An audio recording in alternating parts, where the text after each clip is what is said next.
નમસ્કાર વિદ્યાર્થી મિત્રો, વંદે માતરમ. ધોરણ 12 કોમર્સ, વિષય વાણિજ્ય વ્યવસ્થા અને સંચાલન. એમાં રિવિઝનના વિડીયો લેક્ચરમાં આપણે પ્રશ્નપત્ર 5 સુધી, ગાલા અસાઇનમેન્ટનું પ્રશ્નપત્ર 5 સુધીનો અભ્યાસ કરેલો. એના પછી આ રિવિઝનના વિડીયો લેક્ચરમાં આપણે ગાલા અસાઇનમેન્ટનું પ્રશ્નપત્ર 6, છેલ્લું પ્રશ્નપત્ર, એનો અભ્યાસ કરવાનો છે. તો ગાલા અસાઇનમેન્ટ પ્રશ્નપત્ર 6 એમાં વિભાગ એ. તો એમાં પહેલો પ્રશ્ન છે, નીચેના પૈકી કોઈ એકનો માનવ સંસાધન સંચાલનમાં સમાવેશ થતો નથી. પહેલા ચેપ્ટરનો પ્રશ્ન છે, એમાં જવાબ આવશે સમારકામ અને જાળવણી. કુંતજ અને ઓડોનલે સંચાલનના કેટલા કાર્યો દર્શાવ્યા છે, એ પણ પહેલા ચેપ્ટરનો પ્રશ્ન છે.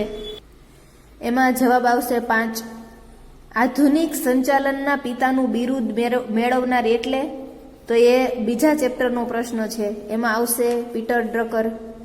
આયોજનમાં નક્કી કરેલ ધ્યેયને પાર પાડવા માટે સંચાલકો જે નિર્ણયો કે વ્યૂહ રચના નક્કી કરે છે તેને શું કહેવાય? ત્રીજા ચેપ્ટરનો પ્રશ્ન છે, બરાબર. એમાં આવશે નીતિ. નીચેનામાંથી આયોજનનું ઘટક જણાવો. ત્રીજા ચેપ્ટરનો પ્રશ્ન છે, તો એમાં આવશે નિયમો. કયા વ્યવસ્થા તંત્રને વિભાગીય વ્યવસ્થા તંત્ર તરીકે પણ ઓળખવામાં આવે છે? ચોથા ચેપ્ટરનો પ્રશ્ન, રૈખિક વ્યવસ્થા તંત્ર. સત્તાની સોંપણીની પ્રક્રિયાનું પ્રથમ સોપાન કયું છે? ચોથા ચેપ્ટરનો પ્રશ્ન. તો પ્રથમ સોપાન છે જવાબદારીની સોંપણી. ભરતી પછીનું બીજું કાર્ય કયું છે? પાંચમું ચેપ્ટર, પસંદગી કરવી. બિન સંચાલકીય કર્મચારીઓની પસંદગીની પ્રક્રિયા કેવી છે? પાંચમું ચેપ્ટર. એમાં આવે ટૂંકી અને સરળ. દોરવણીના મુખ્ય તત્વોની સંખ્યા કેટલી છે? છઠ્ઠું ચેપ્ટર. એમાં આવશે 4. અંકુશનું કાર્ય કઈ સપાટીએ થાય છે? સાતમું ચેપ્ટર, બરાબર. અંકુશનું કાર્ય દરેક સપાટીએ. સંપત્તિના મહત્તમીકરણનો હેતુ બીજા કયા નામે ઓળખાય છે? આઠમા ચેપ્ટરનો પ્રશ્ન છે. એમાં જવાબ આવે ચોખ્ખું વર્તમાન મૂલ્ય. કોલ મની કેટલા દિવસનો વ્યવહાર છે? નવમું ચેપ્ટર, 1 દિવસ. એના પછી 14મો પ્રશ્ન છે, નીચેનામાંથી કયું કાર્ય બજારીય સંચાલકનું છે? 10મા ચેપ્ટરનો પ્રશ્ન છે. તો આમાંથી આ માલને વપરાશ લાયક બનાવવો, માલનો સંગ્રહ કરવો અને વેચાણ, આ ત્રણેય કાર્ય બજારીય સંચાલકના છે, બરાબર. તો આવો જ્યારે પ્રશ્ન પૂછાય કે જેમાં એકથી વધારે જવાબ આવતા હોય તો એ બધા જ જવાબ તમારે લખી નાખવાના, અથવા તો બધામાંથી કોઈ પણ એક લખો તો પણ એ સાચું પડે, બરાબર. તો આમાં 3 જવાબ સાચા છે, તો 3 લખો કે 3માંથી 1 લખો તો એ સાચો પડે. વધુ પડતા જાહેરાત ખર્ચના કારણે શું થાય છે? એ પણ 10મા ચેપ્ટરનો પ્રશ્ન છે. એમાં જવાબ આવશે પેદાશની કિંમતમાં વધારો થાય છે. એના પછી વિભાગ બી. તો એમાં પહેલો પ્રશ્ન છે કે મુખ્ય વહીવટી અધિકારી તરફથી પ્રાપ્ત થયેલા હુકમો અને સૂચનાનો અમલ કઈ સપાટી કરે છે? તો એ પહેલા ચેપ્ટરનો પ્રશ્ન છે. એમાં જવાબ આવશે મધ્ય સપાટી. ઉચ્ચ સપાટી સંચાલનમાં કોનો સમાવેશ થાય છે? એ પણ પહેલા ચેપ્ટરનો પ્રશ્ન છે. તો એમાં સંચાલક મંડળ, જનરલ મેનેજર, મેનેજિંગ ડિરેક્ટર, મુખ્ય વહીવટી અધિકારી એટલે કે CEO, ટ્રસ્ટીઓ, એ બધાનો સમાવેશ થાય છે. એના પછી પાછો પહેલા ચેપ્ટરનો પ્રશ્ન છે, ઉત્પાદન સંચાલન એટલે શું? તો એમાં જવાબ છે કે ઉત્પાદન સંચાલન એ ઉત્પાદનનું આયોજન કરવાની, કાર્યક્રમ નક્કી કરવાની, સંકલન સાધવાની અને દોરવણી આપવાની અને અંકુશ રાખવાની એક પ્રક્રિયા છે. એના પછી આગળનો સવાલ છે, બીજા ચેપ્ટરનો પ્રશ્ન છે, નવ પ્રશિષ્ટ વિચારધારા એટલે શું?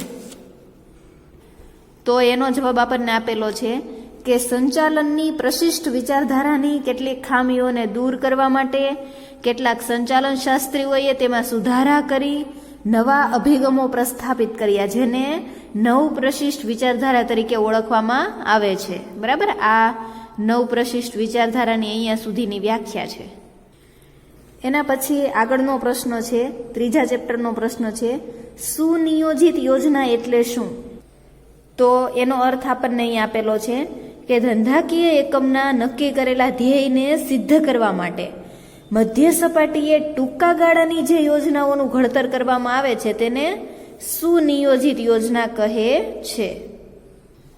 એના પછી આગળનો પ્રશ્ન છે, સંચાલનની મોટા ભાગની મુશ્કેલીઓ શેનાથી ઉદ્ભવે છે? તેથી શું થાય છે? એ ચોથા ચેપ્ટરનો પ્રશ્ન છે. એનો જવાબ આપણને આપેલો છે કે સંચાલનની મોટાભાગની મુશ્કેલીઓ બિનકાર્યક્ષમ વ્યવસ્થા તંત્રમાંથી ઉદ્ભવે છે અને તેને કારણે ધંધાકીય એકમ નિશ્ચિત સમયમાં ધ્યેય સિદ્ધ કરી શકતું નથી. એના પછી આગળનો પ્રશ્ન છે રૈખિક વ્યવસ્થા તંત્ર ક્યાં અનુકૂળ છે? ચોથા ચેપ્ટરનો પ્રશ્ન છે. તો એનો જવાબ આપેલો છે રૈખિક વ્યવસ્થા તંત્ર જે ધંધાકીય એકમમાં એકમનું કદ નાનું હોય, કાર્યક્ષેત્ર મર્યાદિત હોય, અંકુશ અને શિસ્તના પ્રશ્નો ઓછા હોય એવા એકમમાં રૈખિક વ્યવસ્થા તંત્ર વધુ અનુકૂળ છે. એના પછી આગળનો પ્રશ્ન છે સલામતીની જરૂરિયાતમાં શેનો સમાવેશ થાય છે? છઠ્ઠા ચેપ્ટરનો પ્રશ્ન છે. તો એનો આપણને જવાબ આપેલો છે કે સલામતીની જરૂરિયાતમાં શારીરિક સલામતી, નોકરીની સલામતી, જોખમો સામે રક્ષણ અને પગારની નિયમિતતા એનો સમાવેશ થાય છે. એના પછી આગળનો પ્રશ્ન છે એકમની સફળતાનો આધાર કોના પર છે? પાંચમા ચેપ્ટરનો પ્રશ્ન છે. તો એકમની સફળતાનો આધાર કર્મચારીઓની કામ કરવાની શક્તિ અને વૃત્તિ પર રહેલો છે. મનોવૈજ્ઞાનિક કસોટી દ્વારા ઉમેદવારની કઈ બાબત જાણી શકાય છે? એ પણ પાંચમા ચેપ્ટરનો પ્રશ્ન છે. તો મનોવૈજ્ઞાનિક કસોટી દ્વારા ઉમેદવારનો સ્વભાવ, આત્મવિશ્વાસ, વલણ, ટેવ વગેરે વિશે જાણી શકાય છે.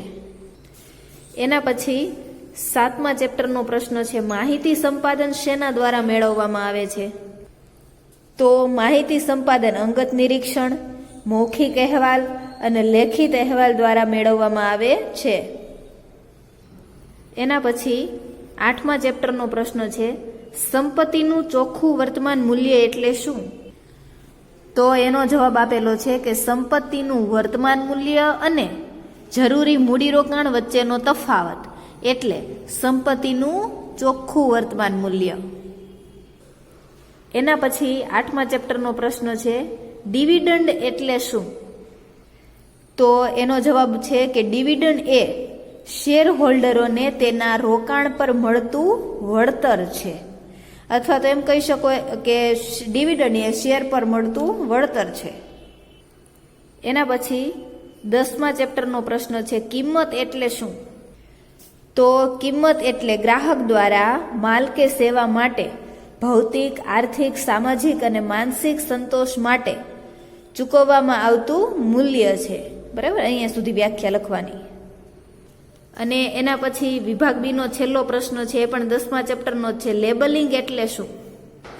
તો લેબલિંગ એ પેદાશને અનુરૂપ સવિસ્તાર માહિતી દર્શાવતો કાગળનો ટુકડો છે જે પ્રાથમિક પેકિંગ ઉપર ચોંટાડવામાં આવે છે. બરાબર, આ લેબલિંગની વ્યાખ્યા. એના પછી વિભાગ સી, તો એના એક પછી એક પ્રશ્નો ભણતા જઈએ. જૂના પ્રણાલીગત ખ્યાલ મુજબ અંકુશનો નકારાત્મક ખ્યાલ શું હતો? પહેલા ચેપ્ટરનો પ્રશ્ન છે. તો એનો જવાબ છે કે જૂના પ્રણાલીગત ખ્યાલ મુજબ અંકુશ એ કર્મચારીઓની પ્રવૃત્તિ ઉપર નિયંત્રણો મૂકવા, કડક વલણ અપનાવવું, કર્મચારીઓ ભૂલ કરે તો એને શિક્ષા કે દંડ કરવો, બદલી કરવી, એની બઢતી અટકાવવી. બરાબર, આ જૂના અર્થ મુજબ અંકુશનો આવો બધો ખ્યાલ હતો. આ એક નેગેટિવ, નકારાત્મક ખ્યાલ હતો કે ભાઈ કર્મચારીને શિક્ષા કરવી, દંડ કરવી, ને એની ક્યાંક બદલી કરી દેવી, ને એની બઢતી થતી હોય તો અટકાવી દેવી, એને અંકુશ કહેવામાં આવતો હતો પહેલાના સમયમાં. એના પછી આગળનો પ્રશ્ન છે કે સંચાલન એ કળા અને વિજ્ઞાન બંને છે, સમજાવો. એ પણ પહેલા ચેપ્ટરનો પ્રશ્ન છે. તો એમાં આપણે આ બંને વિધાનો છે એ થોડા સમજાવવા પડે કે સંચાલન એ વિજ્ઞાન છે અને કળા પણ છે. તો વિજ્ઞાન એટલે વ્યવસ્થિત અને વિશિષ્ટ પ્રકારનું જ્ઞાન જેમાં નિયમો અને સિદ્ધાંતો હોય છે, કાર્યકારણનો સંબંધ હોય છે. બરાબર, અને સંચાલનમાંય વિજ્ઞાનના લક્ષણ જોવા મળે છે. જેમ કે સંચાલન પણ વિજ્ઞાનની જેમ વ્યવસ્થિત જ્ઞાન છે, સર્વવ્યાપી છે. બરાબર, પ્રયોગોના આધારે કે નિયમોના આધારે સંચાલન બને છે. તો સંચાલનમાં વિજ્ઞાન જેવા લક્ષણો છે એટલે સંચાલનને વિજ્ઞાન પણ કહી શકાય. અને સંચાલન એ કળા પણ છે. શા માટે? તો કે કળા એટલે કાર્ય કરવામાં વ્યક્તિનું નૈપુણ્ય કે કૌશલ્ય, એટલે કામ કરવાની કુશળતા, એને કળા કહેવાય, આર્ટ કહેવાય. આ કૌશલ્યનો ઉપયોગ કરવા માટે કળા વિશેનું સૈદ્ધાંતિક જ્ઞાન હોવું જરૂરી છે. તો એવી જ રીતે સંચાલનમાં પણ નિયમો અને સિદ્ધાંતો હોય છે. સંચાલનનો ઉપયોગ કરતી વખતે પણ સિદ્ધાંતોનું જ્ઞાન જરૂરી છે. બરાબર. તો એમ કહી શકાય કે જેમ કળામાં જે વસ્તુ લાગુ પડે છે એ જ સંચાલનમાં પણ લાગુ પડે છે. તો સંચાલન એ કળા પણ છે. તો સંચાલન એ માત્ર વિજ્ઞાન પણ નથી અને માત્ર કળા પણ નથી. સંચાલન એ વિજ્ઞાન અને કળા બંનેના લક્ષણો ધરાવે છે. એટલે સંચાલન એ વિજ્ઞાન અને કળા બંનેનો સમન્વય છે. એના પછી આગળનો પ્રશ્ન છે, સંચાલનની વિવિધ સપાટીઓનો ઉદ્ભવ સત્તા સોંપણીના લીધે થાય છે, સમજાવો. એ પણ પહેલા ચેપ્ટરનો પ્રશ્ન છે. તો એનો જવાબ આપણને અહીંયા આપેલો છે કે જ્યાં સુધી ધંધાનું કદ મર્યાદિત હોય, એટલે કે જ્યાં સુધી આપણો ધંધો છે નાનો હોય ત્યાં સુધી તો માલિક જાતે જ બધા કાર્યો કરી શકે. બરાબર. જ્યાં સુધી ધંધો નાનો હોય ત્યાં સુધી માલિક જાતે બધા કાર્યો કરી નાખે. પણ હવે ધંધાના કદમાં વધારો થતો જાય તો પછી બધા કામ માલિક એકલો ન કરી શકે ને, તો કર્મચારીની સંખ્યામાં વધારો કરવો પડે. પછી ઉપરી અધિકારી છે ને એ ઘણા બધા કર્મચારીઓ હવે આપણી પાસે થઈ ગયા છે, તો આપણે માલિક છીએ તો આપણે કઈ બધા કર્મચારી પર દેખરેખ રાખી શકીએ નહીં. ઉપરી અધિકારી એના બધા તાબેદારો પર દેખરેખ ન રાખી શકે. એટલે માલિક શું કરે કે અમુક લોકોને સત્તા સોંપી દે કે ભાઈ આટલા તાબેદારોનું તારે દેખરેખ રાખવાની છે, અંકુશ રાખવાનો છે, નિર્ણયો લેવાના છે. એવી અમુક લોકોને સત્તા સોંપવી પડે. અને આવી રીતે સત્તા સોંપણી થાય અને સત્તા સોંપણીના લીધે વિવિધ સપાટીઓનો ઉદ્ભવ થાય કે જેની પાસે સૌથી વધારે સત્તા હોય એ ઉચ્ચ સપાટીના લોકો કહેવાય. બરાબર. ઉચ્ચ સપાટી સંચાલન કહેવાય. જેની પાસે એનાથી ઓછી સત્તા હોય એ મધ્ય સપાટી કહેવાય. જેની પાસે એનાથી ઓછી સત્તા હોય એ તળ સપાટી કહેવાય. તો સત્તા સોંપણી કરતા જઈએ ધીમે ધીમે. બરાબર. એટલે સત્તાના પ્રમાણના આધારે શેનો ઉદ્ભવ થાય? સંચાલનની વિવિધ સપાટીઓનો ઉદ્ભવ થાય. તો એમાં આગળ બીજા ચેપ્ટરનો પ્રશ્ન છે, સમાનતાનો સિદ્ધાંત શું સૂચવે છે? તો એમાં તમારે સમાનતાનો સિદ્ધાંત આખો સમજાવવાનો છે કે કર્મચારીઓ એ સંચાલનનો એક ભાગ છે. કર્મચારીઓ એ જીવંત વ્યક્તિ છે, એની પાસેથી કામ લેવા માટે વ્યવહારુ અભિગમ અપનાવવો પડે. અધિકારીઓ કર્મચારીઓ પાસેથી કામ લેતી વખતે ન્યાયપૂર્ણ અને સમાનતાથી વર્તવું જોઈએ. ક્યારેક વૈધિક કે રૂઢિગત વલણની જગ્યાએ અવૈધિક વર્તન કરવું જોઈએ. એકમમાં સમાનતા રાખવી જોઈએ. બરાબર. પક્ષપાત કે ભેદભાવ ન કરવા જોઈએ. કર્મચારીઓનું સંચાલકો પ્રત્યેનું વર્તન એ વફાદારી, વલણ, સમાનતા અને ન્યાય પર આધારિત છે. બરાબર. આ સમાનતાનો સિદ્ધાંત 2 માર્ક્સમાં આખો સમજાવવાનો. એના પછી આગળનો પ્રશ્ન છે, અવૈધિક વ્યવસ્થા તંત્રનો નકશો બનાવી શકાતો નથી. ચોથા ચેપ્ટરનો પ્રશ્ન છે. તો એનો જવાબ તમે આ રીતે લખી શકો કે અવૈધિક વ્યવસ્થા તંત્રનો નકશો શા માટે નથી બનાવી શકાતો? તો કે કોઈ પણ સભાનતાપૂર્વકના ઉદ્દેશ સિવાય સામૂહિક પરિણામોમાં ફાળો આપવા માટે આપોઆપ રચાયેલું આંતરિક સંબંધોનું માળખું એટલે અવૈધિક વ્યવસ્થા તંત્ર.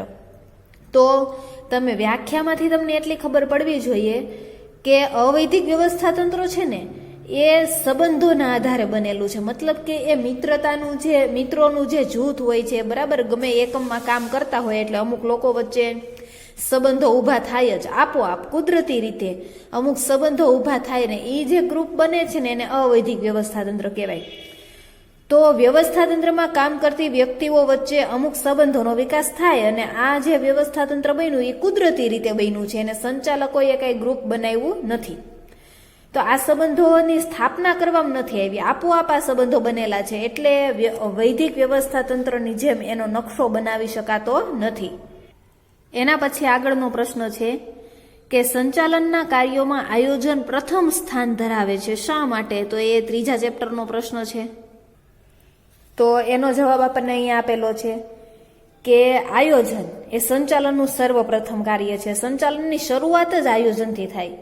આયોજનમાં આપણે ધંધામાં શું કરવું છે, કેવી રીતે કયું કામ કરવું છે, ક્યારે કરવું છે, કોણ કરશે, એ બધું નક્કી કરવામાં આવે છે. આયોજન બને પછી એના આધારે અન્ય કાર્યો એટલે કે વ્યવસ્થા તંત્ર, કર્મચારી વ્યવસ્થા, દોરવણી, અંકુશ, એ બધા કાર્યો પછી થાય. પહેલા આયોજન બનાવવું પડે. તો સૌથી પહેલા આપણે સંચાલનમાં આયોજન બનાવવું પડે. એટલે એમ કહી શકાય કે સંચાલનના કાર્યોમાં આયોજન જે છે એ પ્રથમ સ્થાન ધરાવે છે. એના પછીનો પ્રશ્ન છે, સત્તા સોંપણીની સંજ્ઞા સમજાવો. ચોથા ચેપ્ટરનો પ્રશ્ન છે. તો એનો જવાબ આપણને આપેલો છે કે સત્તા સોંપણી એટલે કોઈ પણ વ્યક્તિને કાર્યની સોંપણી કરવી, કાર્યની, અને તે કાર્ય કરવા માટે પછી જરૂરી સત્તા આપવી એને શું કહેવાય? સત્તા સોંપણી કહેવાય. તો સંચાલક પોતાને મળેલી સત્તામાંથી વિધિસર રીતે પોતાના મદદનીશોને કે તાબેદારોને કાર્ય સોંપે છે, ફરજો સોંપે છે અને સાથે શું સોંપે છે? સત્તા સોંપે છે. અને પેલા મદદનીશો છે એ સભાનતાપૂર્વક પોતાને જે સત્તા મળી છે એનો સ્વીકાર કરે છે. બરાબર, એને શું કહેવાય? સત્તા સોંપણી કહેવાય. એના પછી આગળનો પ્રશ્ન છે, કાર્યાનુસાર વ્યવસ્થા તંત્રની જરૂરિયાત શા માટે ઉદ્ભવે છે? તો એ પણ ચોથા ચેપ્ટરનો પ્રશ્ન છે. તો એનો જવાબ આપણને આપેલો છે કે રૈખિક વ્યવસ્થા તંત્રમાં વિભાગને મહત્વ આપવામાં આવે છે અને કાર્યને ઓછું મહત્વ આપવામાં આવે છે. દરેક વિભાગના વિભાગીય અધિકારીઓને પોતાના વિભાગની સંપૂર્ણ જવાબદારી સંભાળતા હોય છે. બરાબર, રૈખિક વ્યવસ્થા તંત્રની વાત કરે છે કે એમાં એક વિભાગીય અધિકારી હોય ને એ એનો આખો વિભાગ સંભાળે એટલે એનો કાર્યબોજ વધી જાય.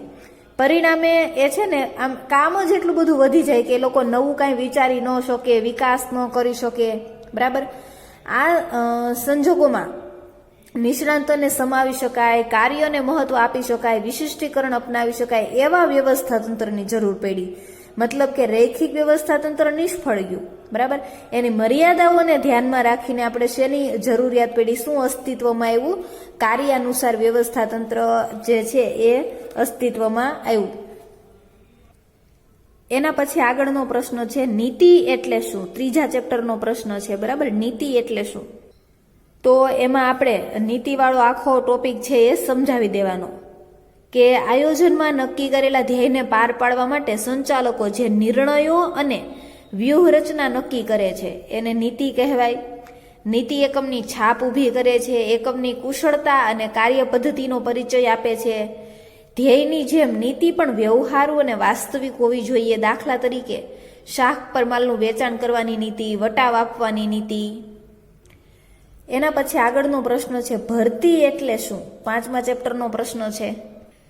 તો આપણને અહીંયા ભરતીનો અર્થ આપેલો છે કે સામાન્ય અર્થમાં ભરતી એટલે કર્મચારીઓ શોધવાની અને તેને નોકરીમાં અરજી કરવા માટે પ્રોત્સાહિત કરવાની પ્રક્રિયા. અને વિશાળ અર્થમાં ભરતી એટલે યોગ્ય સમયે, યોગ્ય સંખ્યામાં, યોગ્ય જગ્યા માટે અને યોગ્ય લાયકાત ધરાવતા વ્યક્તિઓ મેળવવાની પ્રક્રિયા. એના પછી આગળનો પ્રશ્ન છે, તાલીમના ખર્ચને ખર્ચ ન ગણતા મૂડીરોકાણ ગણવું જોઈએ, સમજાવો. પાંચમા ચેપ્ટરનો પ્રશ્ન છે. તો એનો જવાબ આપણને અહીં આપેલો છે કે ધંધાકીય એકમમાં કર્મચારીઓને તાલીમ આપવા માટે અલગ વિભાગ રાખવો પડે, તાલીમી અધિકારીની નિમણૂક કરવી પડે, તાલીમ માટે યંત્રો અને સાધનો ખરીદવા પડે, કામદારો જેને તાલીમ આપવામાં આવે છે, બરાબર, એને તાલીમ દરમિયાન એ લોકો કંઈ કામ તો કરતા નથી, ખાલી કામ શીખે છે, તો પણ એને આપણે પગાર કે સ્ટાઇપેન્ડ આપવું પડે. પ્લસ તાલીમ દરમિયાન કાચા માલનો બગાડ થાય. ટૂંકમાં એમ કહેવા માંગે છે કે ભાઈ તાલીમ આપવામાં ખર્ચો તો ખૂબ જ થાય, તાલીમ એ ખર્ચાળ છે, પરંતુ તાલીમને કારણે ફાયદા પણ ઘણા બધા મળે. બરાબર, જેમ કે ઉત્પાદનમાં વધારો થાય, કાર્યક્ષમતામાં વધારો થાય, અકસ્માતો અને જોખમો ઘટે, બગાડ ઘટે, કામદારોની આવકમાં વધારો થાય, નિરીક્ષણ ખર્ચ ઘટે, કામદારોનો થાક ઘટે, જુસ્સો અને ઉત્સાહ વધે, મજૂર ફેરબદલી દર ઘટે, બઢતી મળે કામદારોને. એટલે ભાઈ તાલીમમાં ખર્ચો તો થાય પણ ફાયદા ઘણા બધા થાય. એટલે એમ કહી શકાય કે તાલીમના ખર્ચને ખર્ચ ન ગણતા મૂડીરોકાણ ગણવું જોઈએ. બરાબર, તાલીમ તો ખર્ચાળ છે જ, પણ જો તાલીમ ન આપીએ તો બહુ બધું નુકસાન થાય. એટલે તાલીમ આપવામાં આપણો ફાયદો જ છે. એના પછી આગળનો પ્રશ્ન છે, વિચલનો શોધ્યા પછી સુધારાલક્ષી પગલાં ક્યારે લેવાય છે? સાતમા ચેપ્ટરનો પ્રશ્ન છે. તો એનો જવાબ આપણને અહીંયા આપેલો છે કે વિચલનો શોધ્યા પછી સુધારાલક્ષી પગલાં ક્યારે લેવાય છે? તો જ્યારે સ્થાપેલા ધોરણો સતત સિદ્ધ કરી શકાતા ન હોય, એટલે કે સ્થાપેલા ધોરણો બહુ ઊંચા હોય તો એમાં ફેરફાર કરવો જરૂરી છે. બરાબર, અને નવા ધોરણો સ્થાપવા પડે. અને એવી જ રીતે સ્થાપેલા ધોરણો કરતાંય સારું પરિણામ મળતું હોય, બરાબર, સ્થાપેલા ધોરણો કરતાંય સારું કામ થતું હોય તો સ્થાપેલા ધોરણોમાં ફરીથી ફેરફાર કરવો પડે અને ઊંચા નવા ધોરણોની સ્થાપના કરવી પડે. એટલે આ રીતે સુધારાલક્ષી પગલાં લઈ શકાય. એના પછી આગળનો પ્રશ્ન છે, કરાર નોંધ વિશે ટૂંકમાં સમજાવો. 9મા ચેપ્ટરનો પ્રશ્ન છે. તો એનો જવાબ આપણને અહીં આપેલો છે કે કરાર નોંધ ગ્રાહકના જામીનગીરી ખરીદ વેચાણનો જ્યારે વ્યવહાર થાય છે, બરાબર, ત્યારે ગ્રાહકના ઓર્ડર પ્રમાણે જામીનગીરીના ખરીદ વેચાણનો સોદો દલાલ કરે, બરાબર. એટલે જામીનગીરીના ખરીદ વેચાણનો જે વેપાર થાય છે ને એ અંગેની નોંધ જેમાં કરવામાં આવે ને તેને શું કહેવાય? કરાર નોંધ કહેવાય. પછી કરાર નોંધ એટલે મતલબ કે એક જે જામીનગીરી ખરીદ વેચાણનો જે વેપાર થયો છે ને એની બધી વિગતોની એક ચિઠ્ઠી બનાવવામાં આવે, એને કરાર નોંધ કહેવાય. એટલે કરાર નોંધમાં જે દિવસે સોદો કરવામાં આવ્યો હોય તે દિવસનો ઉલ્લેખ કરવામાં આવે છે કે ભાઈ આ તારીખે વેપાર થયો છે એમ. અને સોદો થાય પછી 24 કલાકમાં દલાલ છે ને આ કરાર નોંધ બનાવે અને ગ્રાહકને મોકલી દે. આ કરાર નોંધમાં શું શું હોય તો કે જામીનગીરીનું નામ, એની સંખ્યા, ભાવ, ઓર્ડર નંબર, દલાલી, કરવેરા, આ બધું જણાવેલું હોય. અને કરાર નોંધ એ સોદો વેપાર થયાનો દસ્તાવેજ છે. એના પછી આગળનો પ્રશ્ન છે કોમર્શિયલ બિલ પર નોંધ લખો. એ પણ 9મા ચેપ્ટરનો પ્રશ્ન છે. તો કોમર્શિયલ બિલ જ્યારે શાખથી એટલે ઉધાર માલ ખરીદવામાં આવે ત્યારે માલ વેચનાર વેપારી જે છે ને એ ખરીદનાર વેપારી પર કોમર્શિયલ બિલ લખે, બરાબર. વેચનાર છે ને એ ખરીદનાર પર બિલ લખે, કોમર્શિયલ બિલ. કોમર્શિયલ બિલ હસ્તાંતરણીય હોય, બીજાને આપી શકાય અને એ ધંધાના વ્યવહારોથી ઉદ્ભવે છે, બરાબર. કોમર્શિયલ બિલ ધંધામાં ખરીદ વેચાણના વ્યવહારો થાય ને એના કારણે કોમર્શિયલ બિલની જરૂર પડે છે. એમાં ચોક્કસ રકમ પૂરેપૂરી ચૂકવવાનો હુકમ છે. પેલા માલ વેચનાર વેપારી છે ને એને કોમર્શિયલ બિલ આપ્યું છે, કોને? ખરીદનારને. તો એમાં પૈસા ચૂકવવાનો હુકમ આપ્યો છે કે ભાઈ તમે મારા ત્યાંથી ઉધાર માલ લઈ ગયા છો, મેં વેચ્યો છે, તો પછી મને મારા નાણાં આપી દો એમ. કોમર્શિયલ બિલના ઘણા પ્રકારો છે: વિનિમય પત્ર, હુંડી, આંતરદેશીય બિલ, માંગણી બિલ, વિદેશી બિલ વગેરે. જ્યારે માલ વેચનાર ખરીદનાર ઉપર લખે ત્યારે આ બિલ હોય ને એને વેપારી બિલ કહેવાય. પછી વેપારી જે છે ને એને બિલ મળ્યું તો પછી એ પોતાની બેંકમાં જમા કરાવે. વેપારી બેંક જ્યારે બિલનો સ્વીકાર કરે ને ત્યારે એ કોમર્શિયલ બિલ બને. અને બેંક ચોક્કસ તારીખે આ બિલને વટાવ કાપીને વટાવી આપે. જો એ બેંકને નાણાંની જરૂર હોય તો એ બીજી બેંકને આપી દે, બરાબર. આ બેંક છે એ બીજી નાણાકીય સંસ્થાને બિલ આપી દે, એ ચોક્કસ તારીખે વટાવ કાપીને વટાવી આપશે. અને કોમર્શિયલ બિલ છે એની મુદત 30, 60 કે 90 દિવસની હોય. એના પછી આગળનો પ્રશ્ન છે પેદાશ વિભાવના સમજાવો. 10મા ચેપ્ટરનો પ્રશ્ન છે.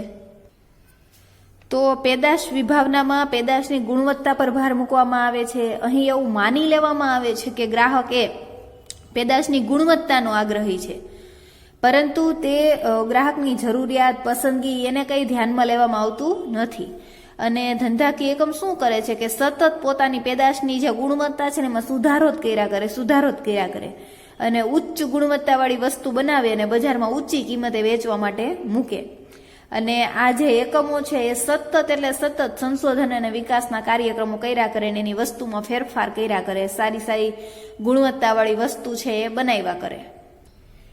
એના પછી આગળનો પ્રશ્ન છે પ્રત્યક્ષ વેચાણ અને પરોક્ષ વેચાણ એટલે શું? તો એ પણ 10મા ચેપ્ટરનો પ્રશ્ન છે. તો એનો જવાબ આપણને આપેલો છે પ્રત્યક્ષ વેચાણ કોને કહેવાય? તો કે ઉત્પાદક પોતે જ ગ્રાહકને માલ પૂરો પાડે, બરાબર. ઉત્પાદક પોતે જ ગ્રાહકને માલ પૂરો પાડે એને પ્રત્યક્ષ વેચાણ કહેવાય.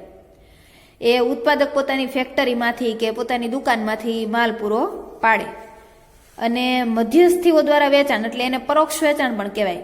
જ્યારે ઉત્પાદક એક કે તેથી વધુ મધ્યસ્થીઓ દ્વારા માલ કે સેવાનું વિતરણ કરે, બરાબર, એને પરોક્ષ વેચાણ કહેવાય. અને એના પછીનો પ્રશ્ન છે બ્રાન્ડ અને ટ્રેડમાર્ક કોને કહે છે? તો એ પણ 10મા ચેપ્ટરનો પ્રશ્ન છે. તો એનો જવાબ આપણને અહીંયા આપેલો છે કે ભાઈ દરેક પેદાશને નામ આપવામાં આવે છે. તમને ખબર છે કે તમે કોઈ પણ કાર હોય, બરાબર, કે પછી મોબાઈલ હોય કે કાંઈ પણ વસ્તુ હોય તો દરેક કંપની જે છે ને એમાં એના સિમ્બોલ રાખવામાં આવ્યા હોય છે, બરાબર. તો દરેક વસ્તુ, દરેક પેદાશને નામ, નંબર, ચિત્ર, સંજ્ઞા એ બધું કંઈક સિમ્બોલ આપવામાં આવે છે, બરાબર, જેને બ્રાન્ડ તરીકે ઓળખાય છે. જે આપણા માલને આપણે નિશાની કે નામ કે નંબર આપ્યું છે ને એ બ્રાન્ડ છે. અને આ બ્રાન્ડ જે છે એને કાયદાકીય માન્યતા મળે, બરાબર. સરકાર એને માન્ય રાખે કે ભાઈ આ કંપનીનો સિમ્બોલ આ વ્યવસ્થિત છે, બરાબર, આમાં કાંઈ વાંધો નથી. તો આ બ્રાન્ડને કાયદાકીય માન્યતા મળતા રક્ષણ મળે છે, બરાબર. હવે બીજે કોઈ કંપની છે એ આપણા જેવી નિશાનીવાળી વસ્તુ નહીં વેચી શકે, આપણને રક્ષણ મળી ગયું છે, તો હવે એ બ્રાન્ડને શું કહેવાય? ટ્રેડમાર્ક કહેવાય. તો આપણે ગાલા અસાઇનમેન્ટ પ્રશ્નપત્ર 6, બરાબર, એનો આપણે વિભાગ A, B અને C અહીંયા પૂરો થાય છે. નેક્સ્ટ લેક્ચરમાંથી આપણે વિભાગ D વિશે અભ્યાસ કરીશું.